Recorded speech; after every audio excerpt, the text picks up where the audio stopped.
This is the largest land-based structure humanity has ever moved. It's a 36,000-ton steel shell, taller than the Statue of Liberty and wider than a football stadium. But it's not a stadium, it's a tomb, and it was built to contain the most dangerous room on Earth. After the 1986 Chernobyl disaster, Soviet engineers heroically built a concrete sarcophagus in just 200 days to cover the exposed reactor. But it was built in a hurry, under extreme radiation. It was never meant to be permanent.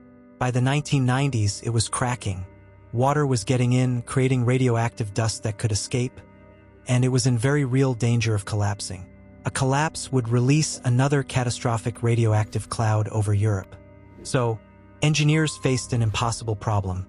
How do you build a new tomb directly on top of the most radioactive spot on the planet? The answer was simple: you don't. You build it next door. This is the new Safe Confinement, a masterpiece of engineering. It was built in a clean area, 300 meters away from the reactor. It took years to build this 32,000-ton steel arch. Then, in 2016, came the most critical part, the slide.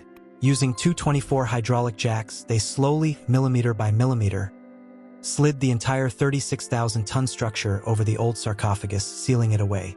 But the arch isn't just a lid. It's a high-tech workshop. Inside, it's equipped with a massive, sophisticated system of robotic cranes. Its real job has just begun, to allow robots, safe from the weather and radiation, to slowly begin dismantling the original reactor from the inside out. A job that will take the rest of this century. It is the largest moving structure ever built, a $2.3 billion shield designed to protect humanity for the next 100 years from our single worst mistake. An incredible feat of engineering born from an incredible disaster. If you want to see more of humanity's most extreme engineering, hit that subscribe button. Thanks for watching.